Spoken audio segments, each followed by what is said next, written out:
What is up, everybody? It is me, Duke Farley, back at it again here on Lost at Sea, and I am unfortunately joined here by Jake Sparts, who was, I believe, the fifth person eliminated in season 2.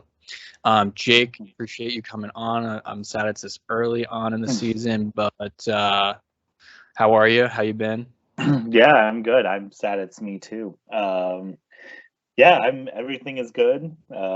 Back to normal life in between watching Ascendance and the Big Brother live feeds, and now I get taking a break from all of it to be here.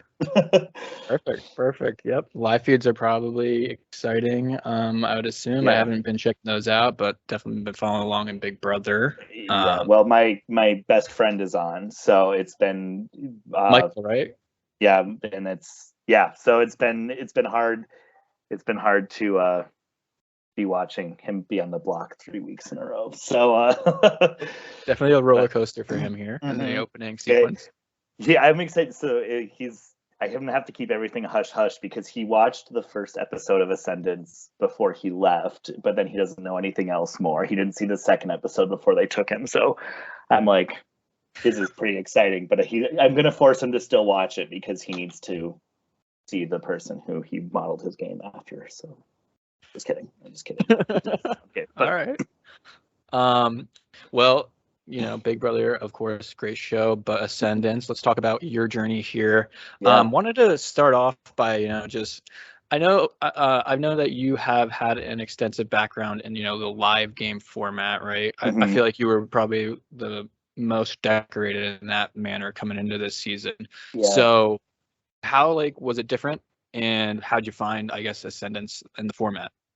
Yeah, I think the hardest thing for me about Ascendance was just that it's one of the few games that I haven't played in any capacity before. So so many of the people who I played with has played the online version of it, and I have obviously watched the first season, but the other reality games I've played, Survivor-esque games or challenge-esque games or stuff like that, I've seen it and I've known how to play. And so that was the most challenging part for me in this, is that other than live season 1, I wasn't super familiar with the format. So trying to jump in and pretend I knew what I was doing was probably the hardest thing. So, and it's my first playing in I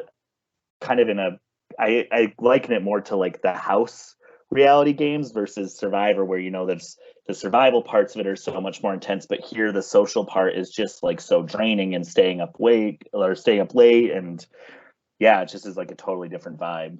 Sorry, that was a bit of a run-on, but yeah. Seems like you could stay up late and still be voted out, right? Mm-hmm. Yeah, exactly. Yeah. So obviously you mentioned you have more of a survivor, in the elements kind of background, and this took place in a house. You think if this cast was thrown out into the forest, into the woods, you would have flourished more? Yeah. Yeah, I do.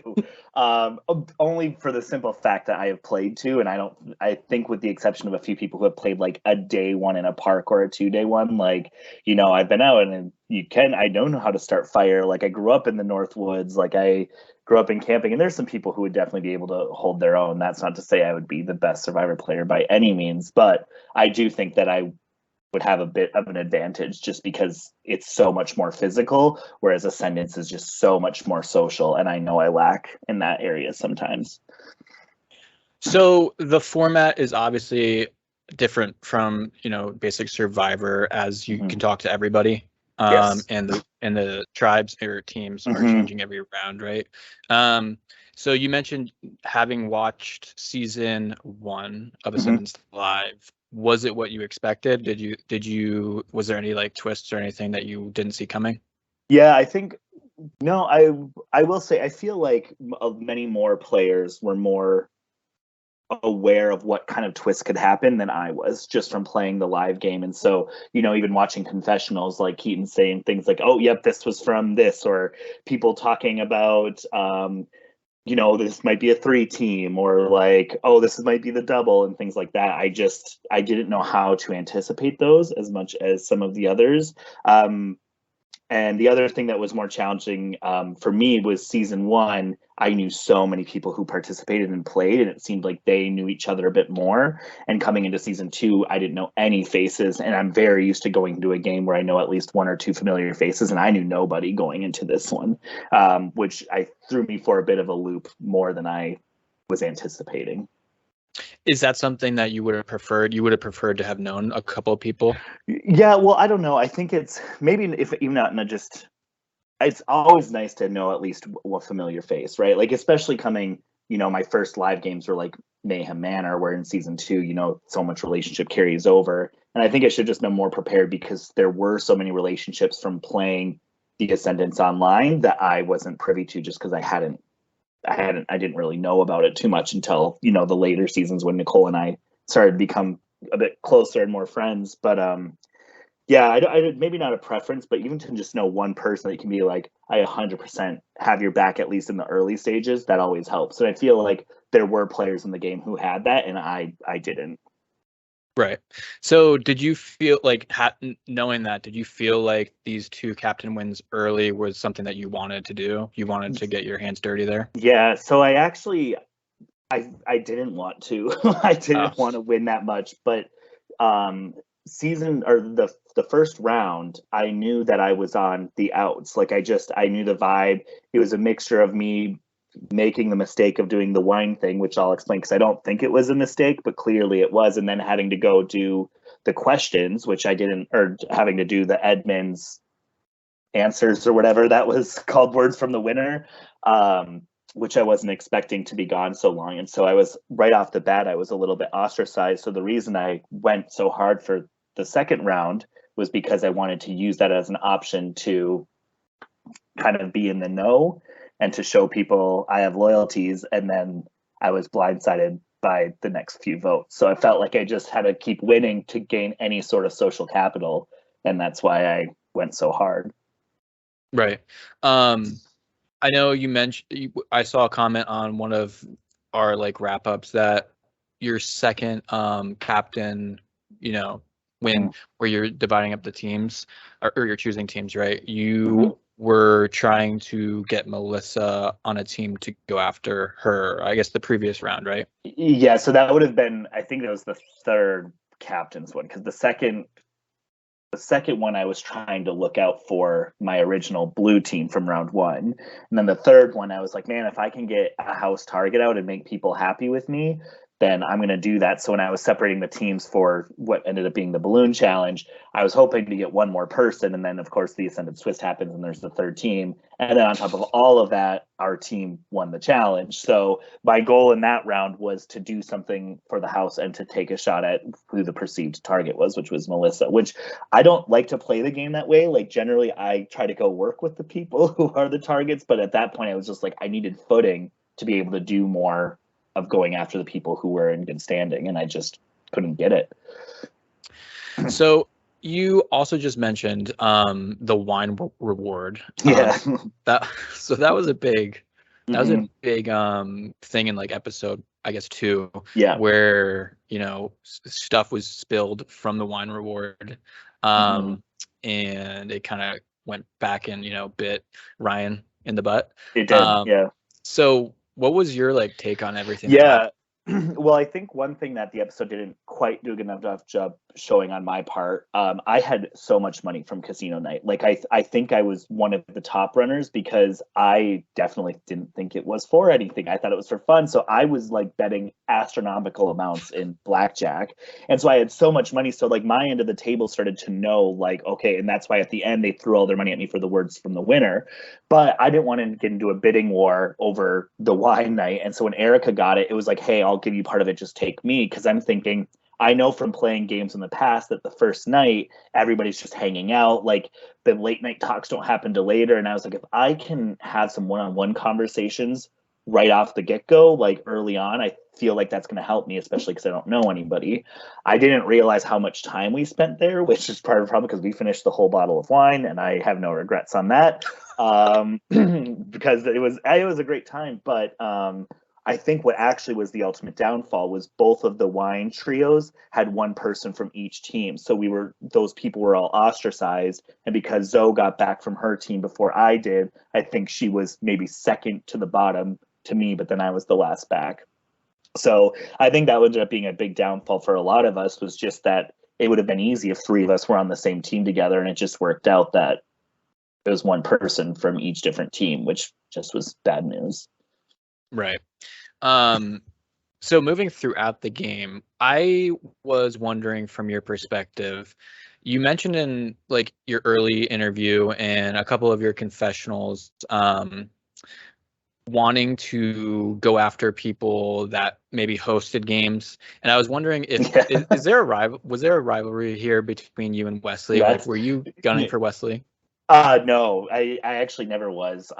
It came right during my eviction at the last few moments. Yeah, at that point, because I knew it was like my better shot was him or it was going to be me. But we actually, that night before, Wes and myself and Melissa all kind of talked separately and together, trying to get something together to like take out, because we saw how big of a target, like, and how well connected people like Hot Girl Chris and Kennedy was, and even, you know, Marvin, all on our team before that. But no, I was excited to see Wes, despite what I said in my thing. But it was always in the back of my mind.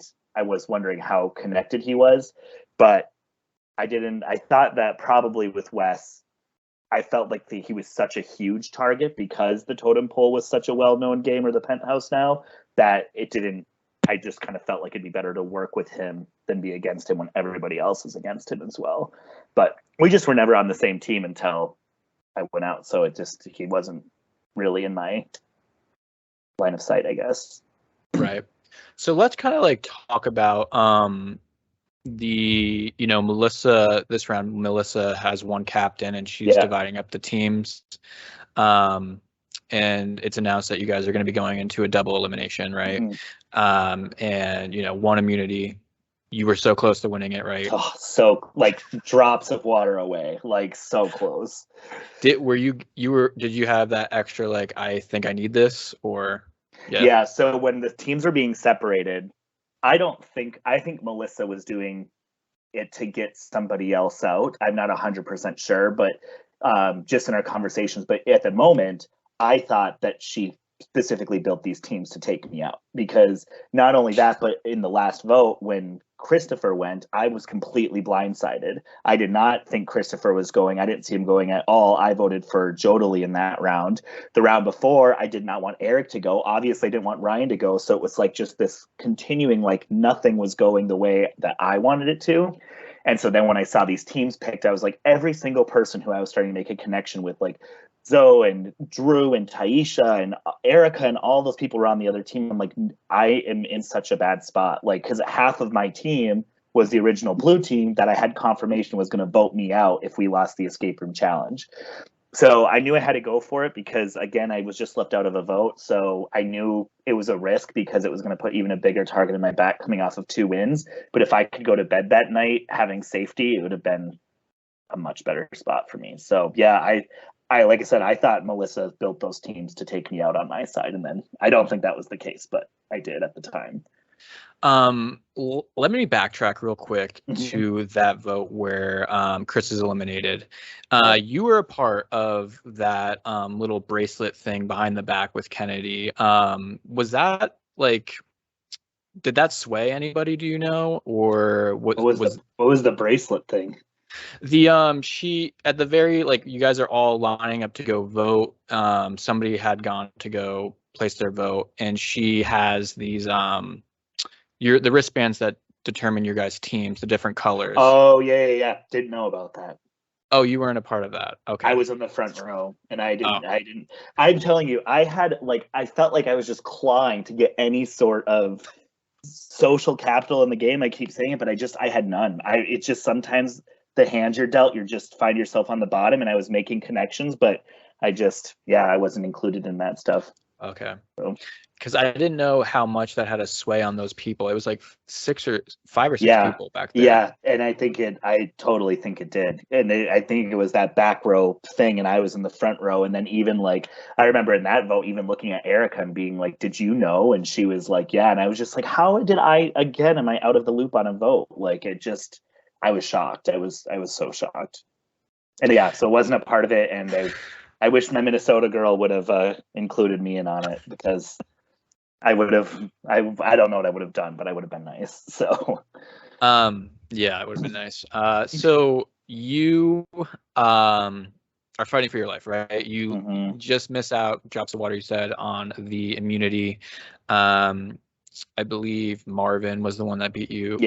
Just beat you. And you mentioned staying up all night, and there's that group, basically your entire team's there talking, but Wesley's not there. Yep. But then there's the 20 minutes before the vote in the morning, and I guess chaos just ensued, right? Yeah, I don't know. I just know from experience playing online games, it's like awkward, right? You play a survivor and your tribe sits on Skype for 4 hours saying nothing to each other, unless you've got somebody who's a talker, but nobody wants to be the first to go. And so that's what I was trying to do, is just be like, I'm in it. It's like, I want to go to bed. I wanted to go watch the video too. It's like, this is a challenge. Like, obviously I love doing the challenges, I want to do well, but I knew I couldn't do any of that. So I just sat with the blue team as much as I could, because the other part of it, which I don't know if this was well shown, but with the exception of Wesley and I, everybody else in our team was in the Coliseum, which is the largest bunk room. And so we were the only two. And I will say this again to anybody who is listening, your room matters, and who you sleep next to matters. It matters in every Survivor I've played in Mayhem Manor. And it's the same with Ascendance. The room you sleep in and who you sleep next to completely matters. And because of that, every part of me, I knew too. It was like one of the moments that I realized I messed up was when we were picking beds. I knew I should have picked the Coliseum, but I'm a very light sleeper. And so I picked a bedroom with one person, which was Drew. And I knew better. And so then it's awkward, because it's like, we're going to bed. It's like, I'm not going to go walk into the Coliseum and sit there. But I don't think too much more game time happened after that. So once they did go to bed, I scoured the house for advantages. I watched an hour of the video. I feel like I was trying to prep in any way I could, but how was that just deflating? Like, you did like literally all that like you physically could do, and then the 20 minutes right before the vote fucks you over. To be fair, in the morning, like, they did a pretty good job of hiding that it was me for me. Like, I knew my name was being thrown out, but I thought it was like the last ditch effort. I was more surprised because all of a sudden Carson's name was coming up. And so that's kind of who I was maybe thinking, because like I said, I talked with Wes the night before and Melissa, and it's like, if the three of us can pull even one of these people, but again, I was worried about the Paul, the Carson, the Marvin, and I think Kennedy and Hot Girl Chris, they were all my team. And so all of them were, again, that blue team from the very first round that I was in the bottom. And so I wasn't hopeful, but then it was going Wesley and Carson. And then all of a sudden we tried to get together, and Melissa threw out Kennedy. And I was like, well, just maybe if we can swing one of them. But in my mind, I was like, Paul and Carson are not going to do that. Like, they're not going to. And so actually it wasn't until we were sitting on the couches when the other team was doing their voting, and I heard my name mentioned, and it like scared me, because it felt like it was coming from like Marvin and Kennedy, and I could just see the people on the sides of me looking at each other, but nobody was doing it to me. So I had a hunch, but I was just in my mind, I was like, just stay calm and hope that it's about Wesley and they're just doing this to make it Wesley think everything is fine. But it was on the couches that I was like, this might be looking bad for me. And then the whole blow up happened, which we can talk about in a second, because of during the voting when I was officially confirmed that it was going to be me. But I wish I would have relied on my hunches, because I just I freak out sometimes when I play online games. Like, if I get backed up, like, I'll blow up and I don't have a problem. Like, I've called people out. Like, I have done it many times, and it can even ruin my game more. So I'm like, just stay calm, stick to the plan. Like, people have got you. And I wish I would have trusted my instinct and done the little walk over to the chest before I sat down to vote, because I think I would have caused chaos had I done it before rather than during. And so that's like my big regret. But so that was fun. That was a fun little thing that happened. Oh, I was so mad. So are you So mad. you're basically pretending to find like a pendant there, right? You're Yeah, like yeah. you're bluffing something. Yeah. So at that point you were like, okay, now Yeah, I do something. because we were in the hallway, like doing our lineup to vote or whatever, and we're standing there, and I don't remember who did it first. I don't remember if it was Carson or Melissa, but one of them were like, "I'm so sorry." I think Melissa said it first, and I was like, "Are you serious?" And she's like, "They're not going to do it. Carson won't change." And then Carson is saying, I heard you were throwing my name out. That you were throwing mine." I was like, "I have never thrown your name out. Of course, if it's going to be me or you, I'm going to vote your name. But I have been trying to save you and been pushing it on Wesley. Like I said, all of this."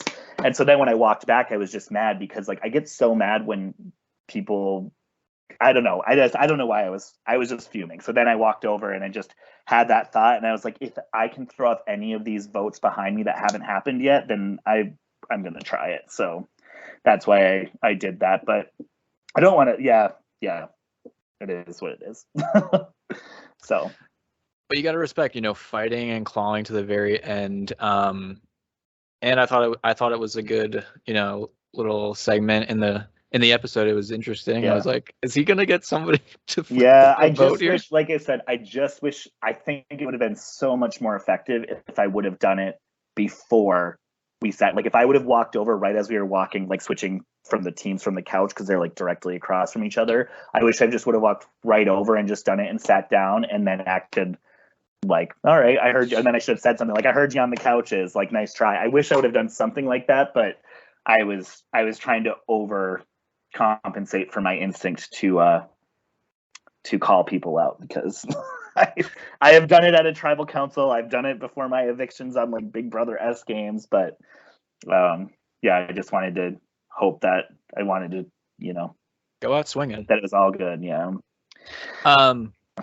So I wanted to ask you, like, it seems like this team, and just basically it all came together. It all came together for you to get voted out here, even though you fought your best. How much of it do you think it was, the prior blue team, and then how much do you think maybe it was people kept mentioning having won and being close Totally. to winning competitions. Like, do you think those are the Yeah. two big things? Yeah, well, I actually think it's three things, and one of these things is going to kind of call some people out, and I don't mean this in a mean way, but I'm just prepping you for Yo, Jake, call them so, out.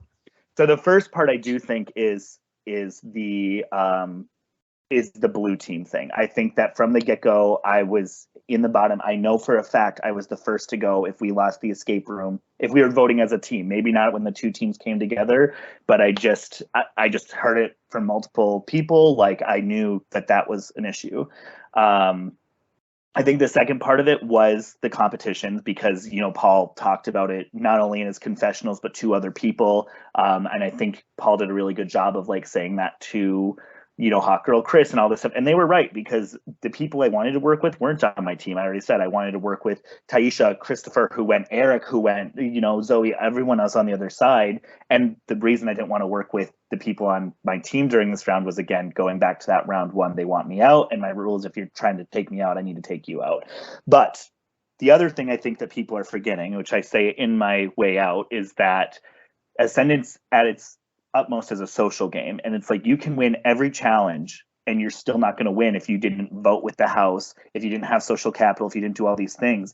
And I think part of my downfall are players who are playing their first really big game like this for the first time, because it's easy to want to play safe when it's your first game versus playing bold and big. And so part of the thing is like, I don't think I could have ever got Paul and Carson to work with Melissa and Wes and I, because I think that we were too big of risks in their game when the safe thing to do would be go with with the people who had the social capital at the time, which was Hot Girl, Chris, and Kennedy, and Marvin. And Marvin was safe, obviously, but ultimately, like, we really should have taken out Hot Girl Chris, because at this point, like you can see in the episode, they're getting so much information and everybody's talking to me. Even Paul's going to him saying, like, what do you feel about this? And it's like Hot Girl Chris doesn't even have to do anything because people are just coming right to him. And so, and same with Kennedy. Like, Kennedy's name didn't go out once in that entire episode when she's won just as many competitions as I have. Like, so I think it's a thing, and it's actually something to be mindful of when you're playing in the future. Is like, you always hear it being said, like, play like this is your only time you're going to play the game. And I'm guilty of it too. In some of my first games, is like it's easier to go the safe route than the scary route because you want to just make it as far as you possibly can. Yeah, it's interesting that it's interesting some of the people that you have mentioned, like Hot Girl Chris Kennedy, that they have so much information coming in, and they just gotta, not fuck that up.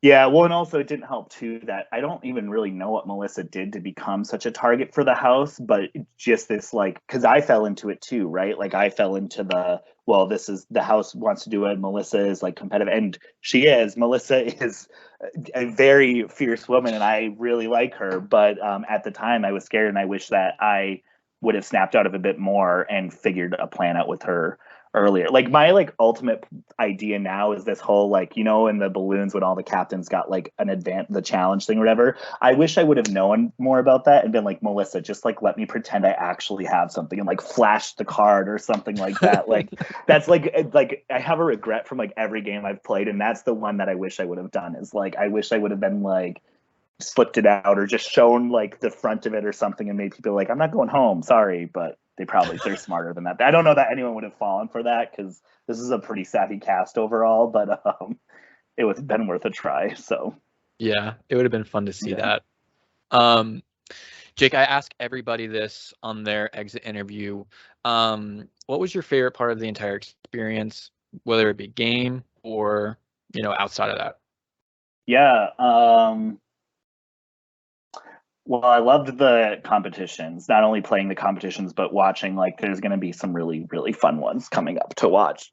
Because that's my main reason that I love doing these, right? Like, as much as these games are social and there's, the manipulation, all that stuff, like, I just love playing the competitions because that's what I do in my life and that's what I make. And so it's always exciting. They just do such a good job. Like the Scrabble build the letter word one, and then the little thing with the vowels being separated and around the circle, like that's just so smart and it's so fun, and I absolutely loved that. And like the escape room was amazing, but the other part of it that was really fun was when the game was all said and done and we were all hanging out while people were still doing their like post-game interviews and stuff, and we were just like, we were playing bar trivia and we were playing game shows and Jackbox and Mafia, and that's just fun because at that point, like we've got inside jokes from what happened in the game, and then things that were said, and it's just like everyone gets to just breathe now because the game is done. And so that's always the fun part for me also, is the after party when it's all said and done. But yeah, it was an amazing game. I had an absolutely great time. It just is unfortunate that's one of my worst performance to date. So hell, maybe you'll come back and run it and get a better placement. Yeah, we'll see. We will see what happens. It was so much fun though. It's interesting. This game is just like so much different than anything else. I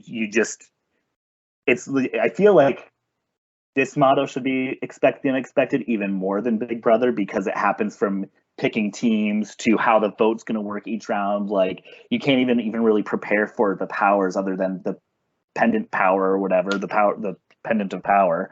I didn't get one, obviously, so I don't I don't know what it's actually called, but yeah, it's just like you just really have to stay on your toes with this game more than anything else, which I think there's obviously always a tiny bit of luck, but so much of it is just, it really tests your social game, I think, which people need to remember if you're watching a future player. Like, rely on your social game. You have to, or you're not going to make it very far. It's tough to comp out in a game like Ascendance for sure. But Jake, is there anything else about your game or the experience that you want to talk about before I close this out?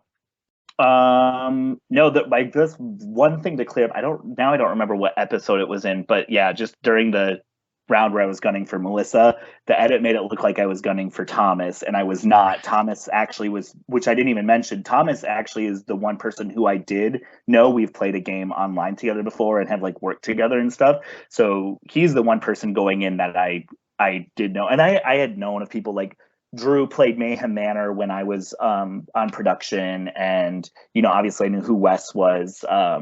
and I've played a couple online games with Chris, but nobody I'd ever met like in person and been friends with. But yeah, so Thomas, I picked Thomas because I knew he would help me achieve my goal. I was not trying to take him out.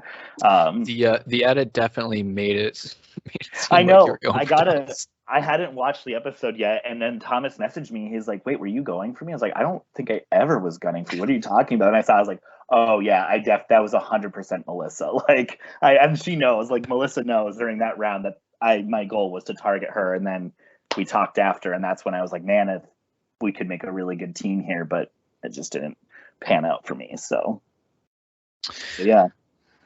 All right. Well, thank you so much, Jake. Unfortunate you were part of my draft. Oh, But hell, I'm sorry. there's always next year. And I appreciate you coming on.